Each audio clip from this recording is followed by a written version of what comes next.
בצל הענבים יצאו מיפו על סוסים, חמשת הרוכבים, שטמפרבק וגוטמן בא וזרח ברנט, ויואל מוישה סלומון עם חרב באבנט, איתם רחל מזרקי הדוקטור הקסום, לאורך הירקון הרוח שר בכלי אסור, ביד ומלבס אל חנות בלב ביצות וסבר, ועל גבעה קטנה טיפסו לראות את הסביבה.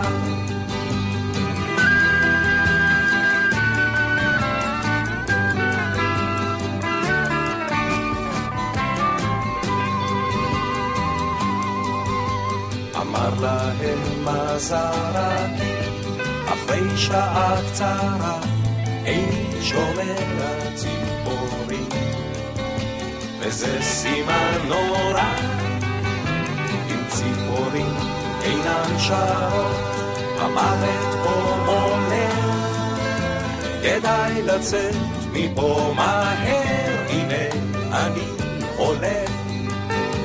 קפץ הדוקטור על סוסו, כי חסד בריאותו, והרעים שלושתם יצאו לשוב לעיר איתו.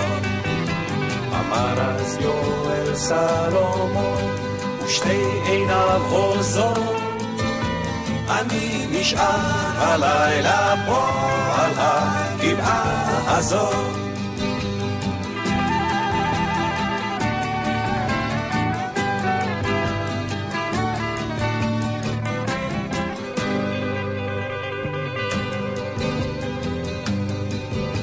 והוא נשאר על הגבעה, ובין חצות לאור פתאום צמחו לסלומון כנפיים של ציפור.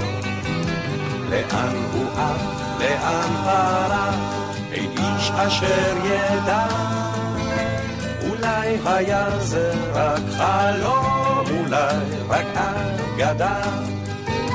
אך שהבוקר שוב עלה מעבר להרים, העמק הארור נמלא ציוץ של ציפורים, ויש אומרים כי עד היום לאורך הירקון הציפורים שרות היואל מוישה סלומון.